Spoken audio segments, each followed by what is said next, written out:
In 1930, a third of all Hollywood movies were musicals. Today, it's less than 1%. Musicals had their time in the spotlight, but their popularity waned over time. That's usually how genres end, not with a bang, but with a meow. The Western and the gangster film have been part of cinema history since before sound. Pew, pew, pew, pew, pew.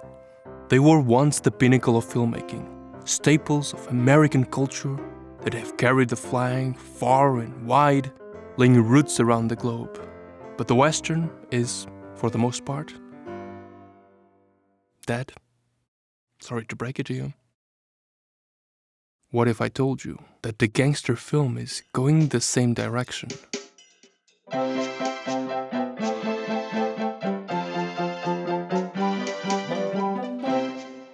First, we need to go all the way back to the early 1910s. The first signifiers of the genre could be found in D.W. Griffith's crime film. You have a stolen wallet, there's a shootout, you gotta have a fight over a girl, and these two are lying to a lawman. That's basically omerta. And of course, you have the gangster's ball. The genre, however, only became fully formed with a trio of gangster talkies at the end of the Prohibition era. Little Caesar, The Public Enemy, and Scarface. Those three films came out within the space of just 3 years. That's the golden age. The 30s established the tropes of the gangster film, and those remain pretty much the same to this day. Morally relativistic tales of wily, tough criminals, often with immigrant roots, who confront authority while violently rising to the top, until, of course, balance is restored.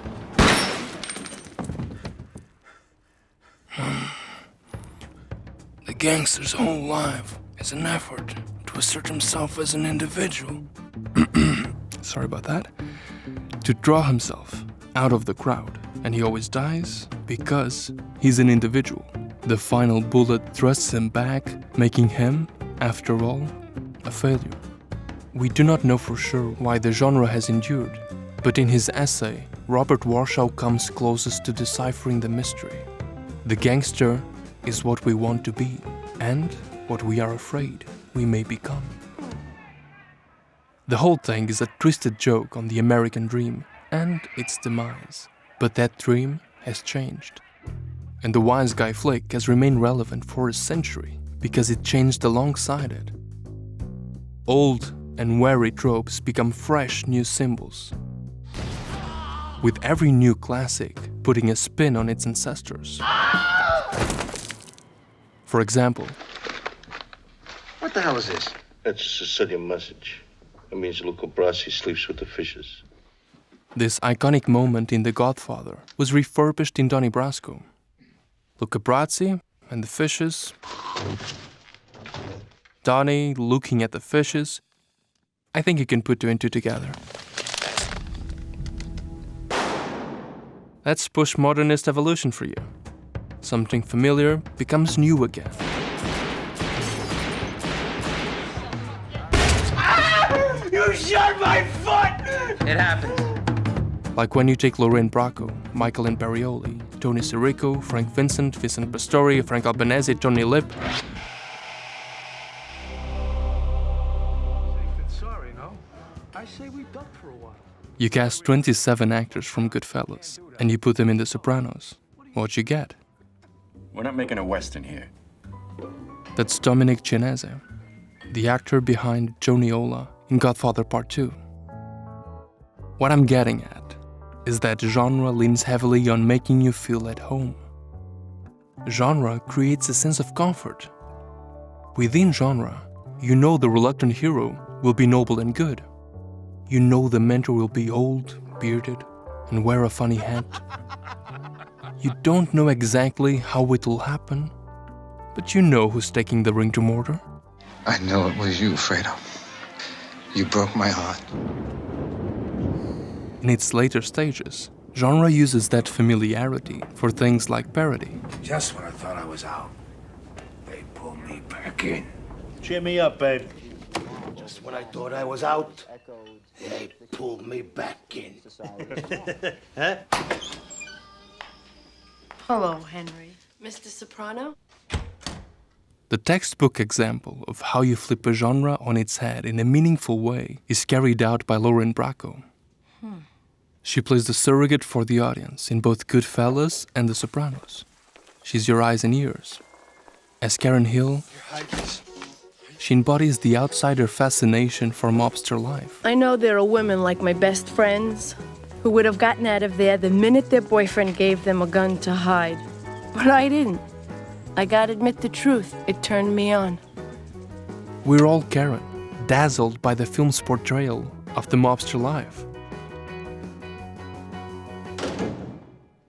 Now, as Dr. Melfi, Bracco serves as the Sopranos' fractured moral center. In the first episode, Tony is introduced to the viewer from a high angle, powerless. He's framed between female legs. Mr. Soprano? Yeah. He's also introduced by Dr. Melfi, as Ann Gathing points out. Have a seat.